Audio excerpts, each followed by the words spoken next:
Boredom is a dangerous thing. The apostles actually warn us about this path and getting onto deception spiritually out of boredom.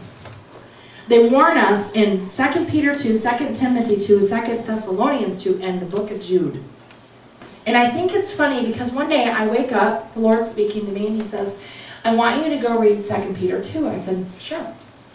So I read the chapter. I said, wow. And I read it in the Amplified because I wanted to see it a little different. He says, now, I want you to go to 2 Timothy 2, which I had just read a couple days before, so I kind of knew what it had said. So I went and read it, and I said, God, that is really unusual that 2 Peter 2 and 2 Timothy 2 coincide with each other. They're both 2s. So that's really interesting. So I spoke that to my mom one day, and she goes, did you ever realize that that is almost the same, that actually works with 2 Thessalonians 2 too? And I said, what?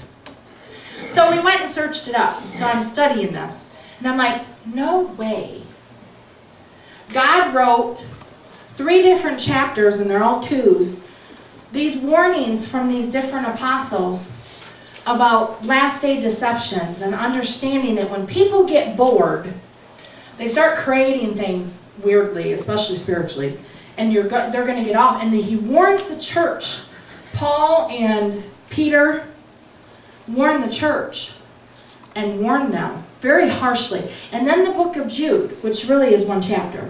And Jude warns them very harshly that this false doctrines and false teachings are going to come at the end. And they're going to pull people away from faith. And they're going to do their best to pull you away from what you already know is true and foundationally. And you have to be aware and keep awake. What's he saying? Don't get bored. Don't get bored. Don't fall asleep, because that was our number 1 problem with boredom. When you're bored in the afternoon and you're tired because you've had a full day or whatever, and you sit down and you're just kind of bored, there's nothing to do, what happens? You fall asleep. You take a nap. It's a normal human response, right?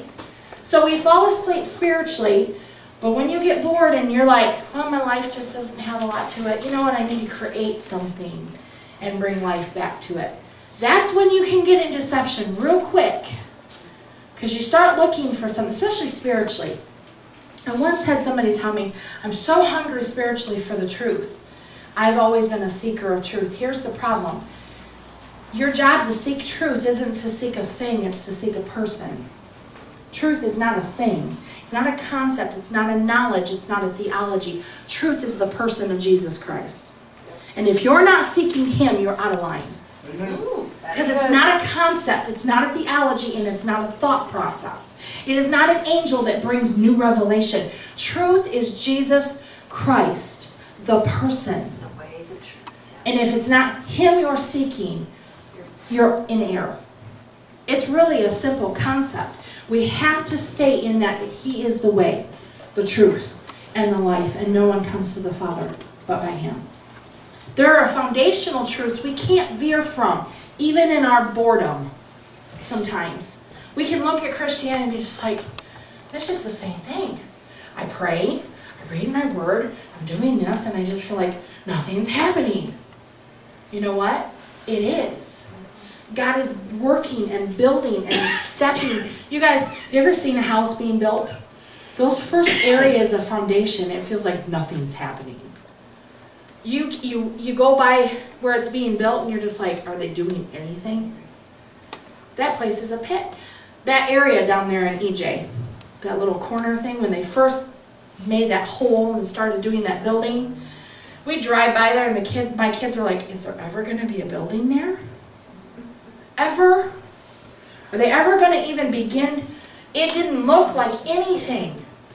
The first part of the project was the slowest. It wasn't until they finally started putting walls up that you felt like you got to see it. Because our lives are the same way. The foundations that God's laying in us, it might be a slow process in some ways to us, but God's still doing something.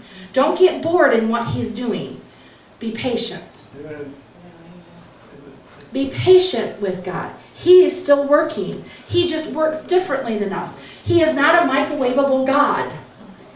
We have a microwavable society, and we demand everything quick and fast and now. He's not like that. It's a slow process. He is a refiner. He is a potter.